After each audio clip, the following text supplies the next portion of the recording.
Well, hello everybody. Glenn here. I'm in just south of Denver. Actually, I'm near Cherry Creek, and I'm here today doing GeoGeeksinCars with my guest Peter Batty. Many of you may know Peter. He's a local around here, and we're actually just pulling away from the University of Denver. We're here for GIS in the Rockies conference.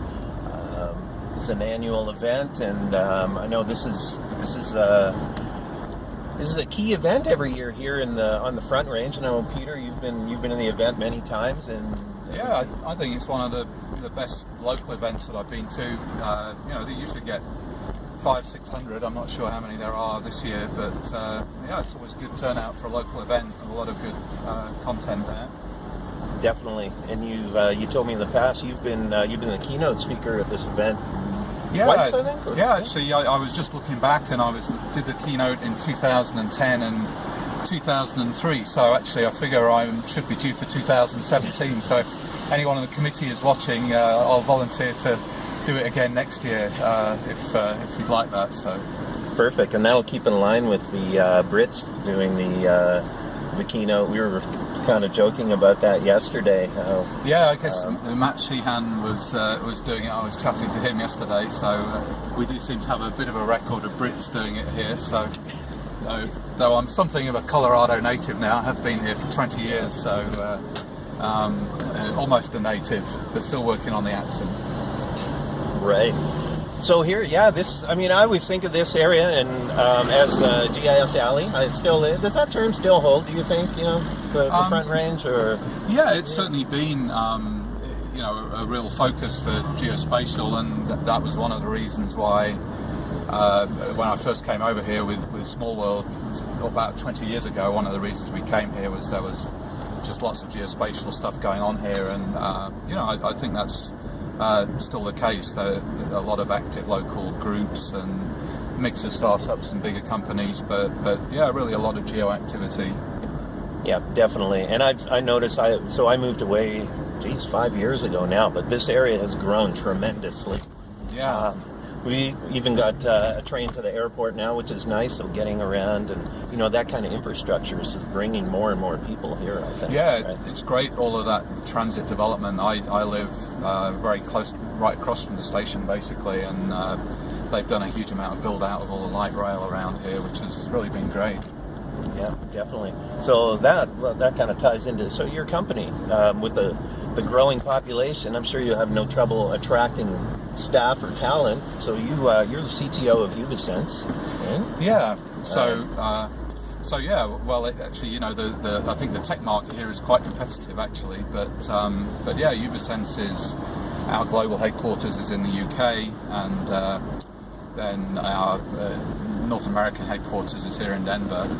And there's two main areas to the company. One side is in the area of real-time location systems, RTLS, and that's kind of like indoor GPS technically, which is still a very hard problem to solve. It's surprising, you can track people around the world, but it's actually really hard to track people in buildings because you get reflections off the walls and floors and ceilings and whatnot. And that just leads to a lot of challenges in really doing things reliably. And that side of the business is applicable to lots of different things, but our biggest focus there is manufacturing. So we work with sort of a lot of the big car companies, BMW, I think we have 5 or 6 of the top 10 car companies. So anyway, that's one side of the company, which actually I'm not really directly involved with. And then the other side is the geospatial side, and we do quite a lot of consulting work, mainly with myWorld customers, which is where a lot of us came from. But increasingly we've been focused on products there, and the thing that I lead up is a product called myWorld, and that's basically a sort of web and mobile product that works with all the main GIS products, but we build it on top of open source software.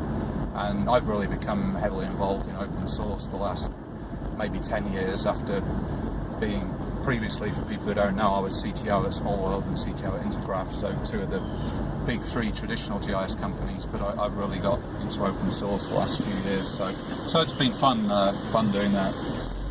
Yeah, and there I noticed there's a pretty heavy focus on open source at this conference today. You just left sessions this morning, the open source tracks. So yeah, it's kind of a mixture. Like a lot of there's a lot of local government here, and obviously Esri is very strong in that market. But increasingly, there's interest in open source, and there's a lot of local people who are interested in open source.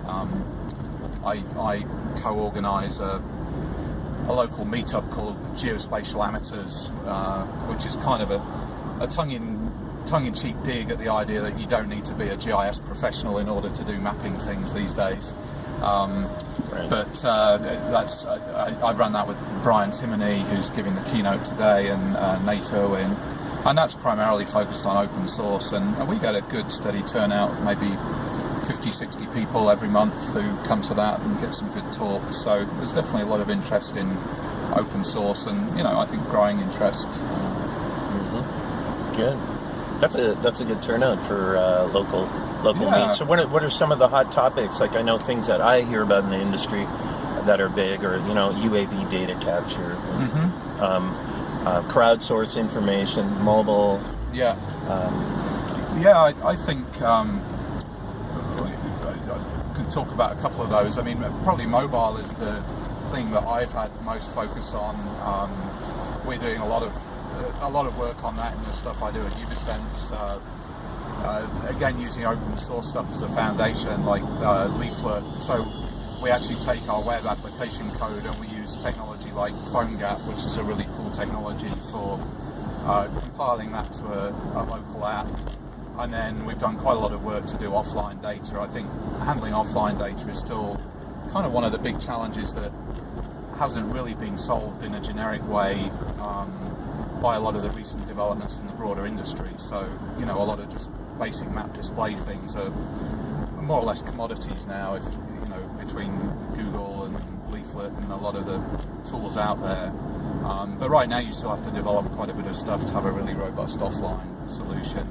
But obviously, with the smartphones and tablets that are available now, the sort of things you can do with mobile apps have just dramatically changed in the last few years, and I think that's one of the biggest growth areas that I see in the industry.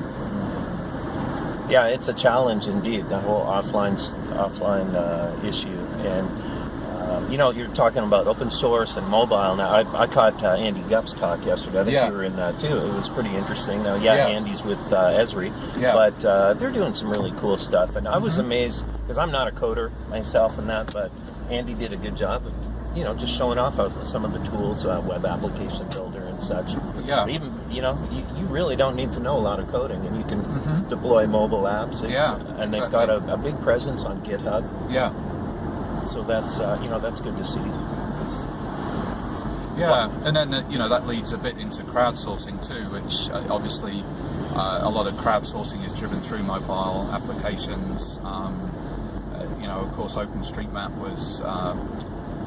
has been a massive success, and we use that quite a lot as a base map in our mobile apps. As of course you can't download Google data and use it offline.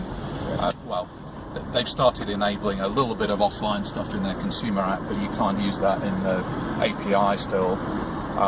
So in general, OpenStreetMap is the way to go for offline base maps. That's just such good quality these days that it's really applicable for all kinds of apps.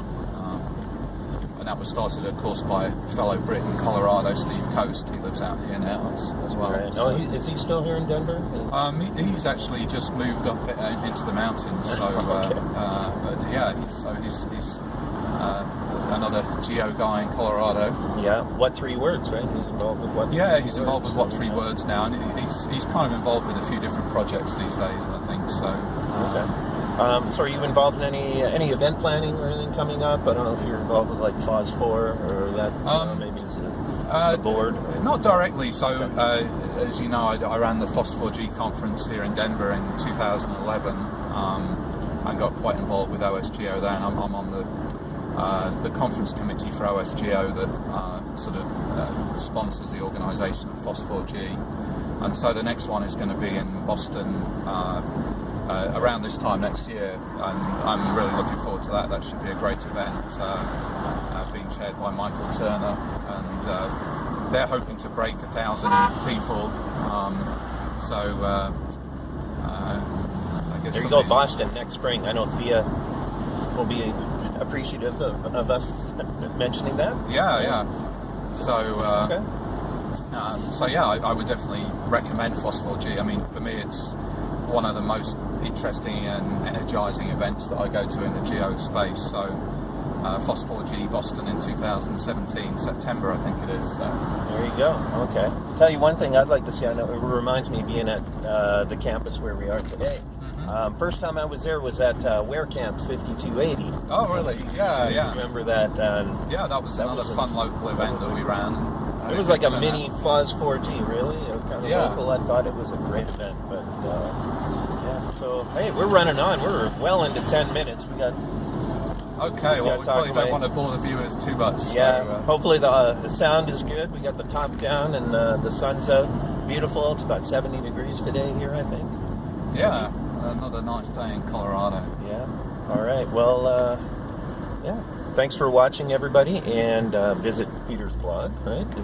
You can find me. I'm not blogging as much as I should do these days, but maybe that'll encourage me to do a bit more. But it's called GeoThought. If you just Google Peter Batty blog, you would find it.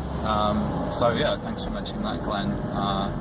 And maybe check out the Ubisense website if you're interested in what we're doing with web and mobile things. It works with all the main GIS products, and based on open source and a big focus on making things easy to use. So good. All right. Well, thanks again for watching GeoGeeksinCars or GeoJob I'm with GeoJob now. So thanks again, Peter. Yeah. Thanks, Glenn. It's fun. There you go.